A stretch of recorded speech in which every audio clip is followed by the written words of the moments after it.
ఎన్నికల్లో మార్పులు రావాలంటే అందరూ ఓటు చేయడం చాలా ప్రాధాన్యత సంతరించుకుంటారు.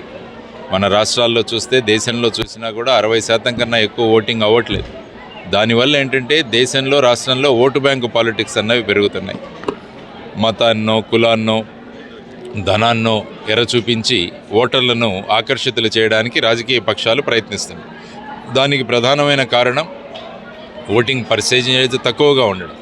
దీన్ని గనక మనం అందరం కలిసి మార్చాలంటే, ఈ విధమైన మత కుల ధన రాజకీయాలను మార్చాలంటే పెద్ద సంఖ్యలో మనం అందరం వచ్చి ఓటు వేయడం చాలా ముఖ్యం. ఎప్పుడైతే 90-95% పోలింగ్ జరుగుతుందో ఈ ఓటు బ్యాంక్ రాజకీయాలన్నవి వాటికి సమాప్తి, వాటికి తెరపడుతుంది. అందువల్ల మీ అందరినీ మీడియా ద్వారా కోరుకుంటున్నది ఏంటంటే, ఎలక్షన్ డే ఎప్పుడైతే అనౌన్స్ చేస్తారో అది ఒక హాలిడే అని మీరు ఎప్పుడు అనుకోకండి. అది ఒక సెలవు దినం కాదు. అది మనం పని చేయాల్సిందే. మనం ఏవైతే కలలు కనుక్కుంటున్నామో, మన దేశం రాష్ట్రం ఎలా ఉండాలి అనుకుంటున్నామో వాటిని సాక్షాత్కరించుకోవడానికి ఒకరికే సాధ్యం. అది కేవలం ఓటర్కు మాత్రమే.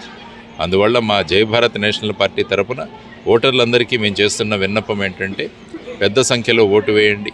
ఓటు రిజిస్టర్ అయిందా లేదా చూసుకోండి. ఓటర్ లిస్టులో మీ పేరు ఉందా లేదా చూసుకోండి.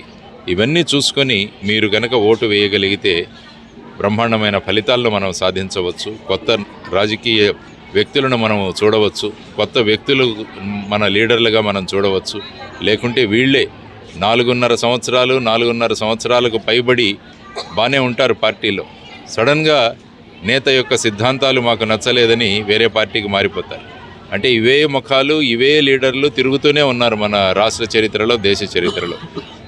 యువతరం రావాలి రాజకీయాల్లోకి, యువ నాయకత్వం రావాలి. వీటన్నిటి కోసం మేము జై భారత్ నేషనల్ పార్టీ అని ఒక కొత్త పార్టీని ప్రజల ముందుకు తీసుకొచ్చాం.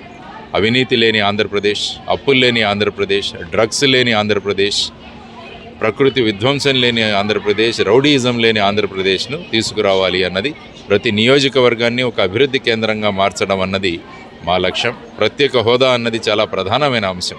నమస్కారం. జై భారత్. ఎంతోమంది యువత వస్తుంది. వాళ్ళ అప్లికేషన్లన్నీ చూస్తున్నాం. ఎన్ని సీట్లు వస్తే అన్నిట్లలో మా క్యాండిడేట్లు నిలబడతారు ఖచ్చితంగా. నేను ఎందుకంటే మాదొక కమిటీ. ఇప్పుడు నేను పొలిటికల్ పార్టీలో ఉన్నాను కాబట్టి మా అందరి అభ్యర్థిత్వాలని వాళ్ళ దగ్గర ఇచ్చాం. నాకైతే మటుకు విశాఖపట్నంలో పోటీ చేస్తానని వాళ్ళకి తెలియజేయడం జరిగింది.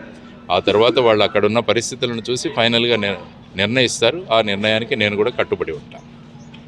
Okay, right. Thank you. నమస్తే.